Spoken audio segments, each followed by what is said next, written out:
네, 김학주의 마켓 키워드 시간입니다. 한 주간의 그 주요 이슈, 국내 이슈뿐만 아니라요, 시장이라고 하는 게 이제 뭐 글로벌하게 움직이지 않습니까? 글로벌 시장의 모든 이슈들을 살펴보고 국내 시장에 미치는 영향들 살펴보는 시간이죠. 예, 업계에서 인사이트가 있기로 아주 유명하신 분입니다. 김학주 우리자산운용 상무 함께하는 시간입니다. 상무님 어서 오십시오. 네, 안녕하십니까? 오늘은 이제 달러 강세 얘기를 좀 해주신다고 하는데요. 달러가 돈을 풀면 사실은 약세로 가야 되는데 달러가 강세 기조로 가면서 원자재 시장은 약세고 주식 시장은 긍정적인 영향을 주고 있습니다. 어떤 의미로 해석을 해야 될까요? 글쎄요, 이제 돈이 그동안 풀려서 중국으로 가서 일을 하다가 이제 거의 다 끝마치고 다시 이제 미국으로 돌아오면서 이제 소비 회복의 역할을 하는 그런 상황이기 때문에 달러가 강세로 가는 거죠. 근데 미국이 이제 엄청난 재정 적자가 있지 않습니까? 이걸 줄일 수 있는 방법이 뭐냐? 그러면 결국은 이 에너지를 직접 수출을 하든가 아니면은 에너지를 쪼개서 가스를 쪼개서 이제 화학 제품을 만들어서 그걸 수출하든가 뭐 이렇게 해야 됩니다. 그러면 이제 무역 수지가 개선되지 않겠습니까? 그러면 이제 민간 기업들한테 돈이 많아지는 거니까 정부가 이 재정 지출의 부담을 민간 기업하고 나눌 수가 있겠죠. 그 부담이 줄어들 거라 그 말씀이고 또 정부가 지출을 위해서 국채를 발행했을 때 굳이 해외 자본이 들어오지 않아도 결국 이제 민간에서 소화를 시켜줄 수 있다 그러면 그만큼 이 재정 정책의 융통성이 생기는 거 아니겠습니까? 이제 그런 쪽으로 계속 가고 있다는 거죠. 에너지가 미국에서 수출이 되면 세계적으로 에너지 가격이 떨어질 건 분명한 거고요.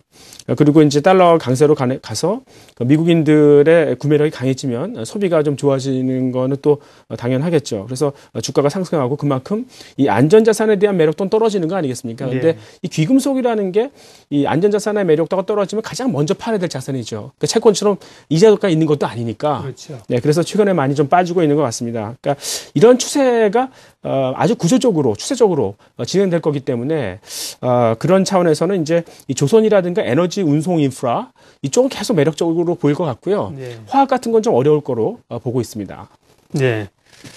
달러 강세 영향들을 먼저 말씀하셨군요. 달러가 이제 강세로 가다 보니까 또 상대적으로 엔화가 약세로 가고요. 물론 뭐 정책적인 모멘텀이 많습니다만 엔 약세 때문에 우리 시장이나 기업들이 상당히 부담을 받고 있는 상황인데 우리 원화도 조금 요즘 약세로 가서요. 이게 좀 상세가 회복이 되나요? 뭐 이 엔화 약세 요인 중에 달러 강세 요인이 있으니까. 근데 달러 강세는 공통적인 요인 아니겠습니까? 원화 약세에도 영향을 주니까요. 근데 이 엔화가 그 돈 푸는 능력에 있어서 원화보다 앞서는 거죠. 그러니까 일본의 엔화를 풀게 되면 그게 캐리 트레이드를 통해서 이제 국제적으로 빠져나가지 않습니까? 그래서 일본에 잘 안 고이잖아요. 그러니까 인플레로 인한 부작용이 별로 없는 거죠. 반면에 원화 같은 경우는 고이고 마니까 부작용이 있는 거죠. 그래서 이 돈 푸는 게임에서는 이제 일본이 이길 수밖에 없는데 과연 그럴 의지가 있는 거냐 하는 건데 아베 정부가 들었으면서 이제 2%의 인플레 타겟을 잡았지 않습니까?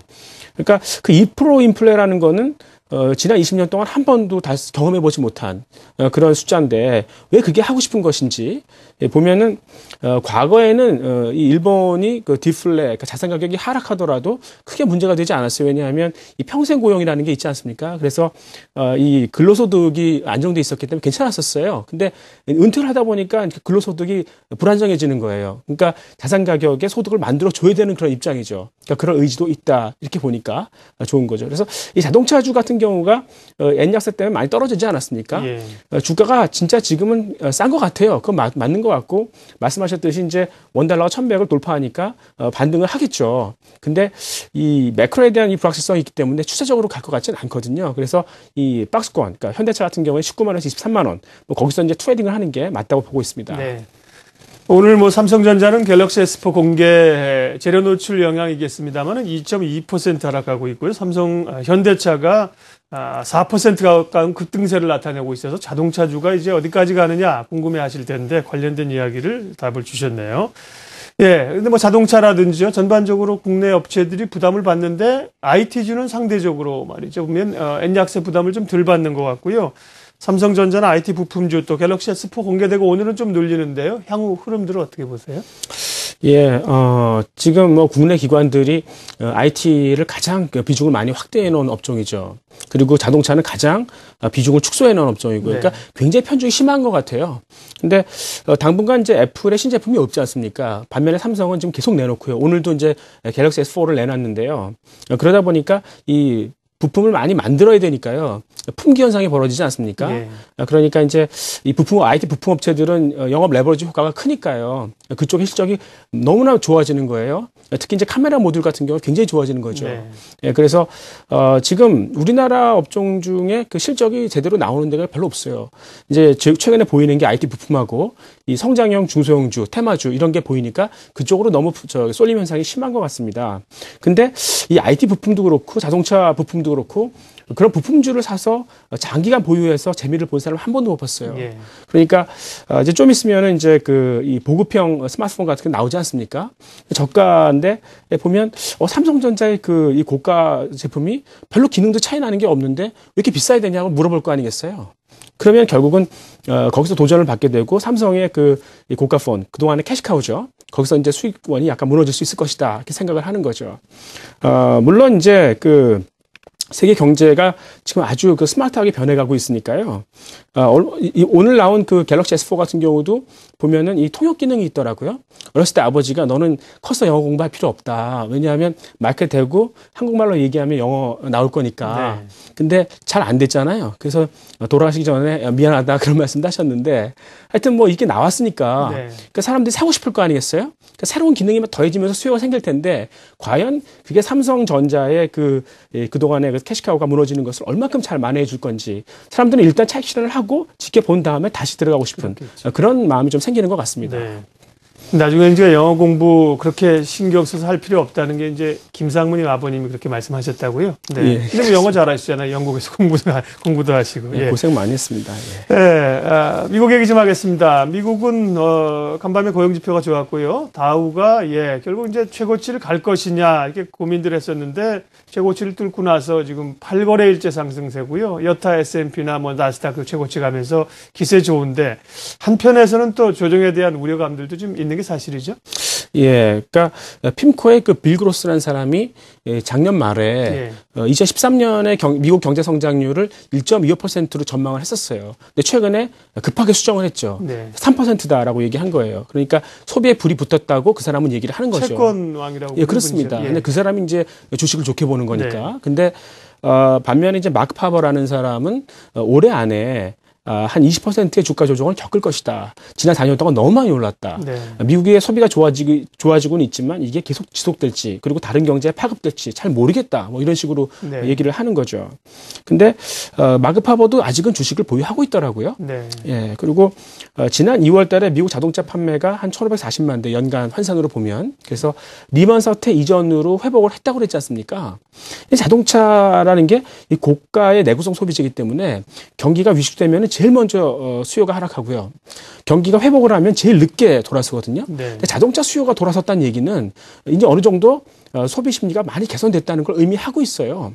근데 여기서 이제 견인차 역할을 했던 게 그동안 이제 주가 상승으로 인한 부의 효과이기 때문에 미국 정치인들이 여기에 탐닉할 거라고 보는 거죠. 계속 주가를 부양할 것이다. 이렇게 볼 수가 있겠습니다. 네.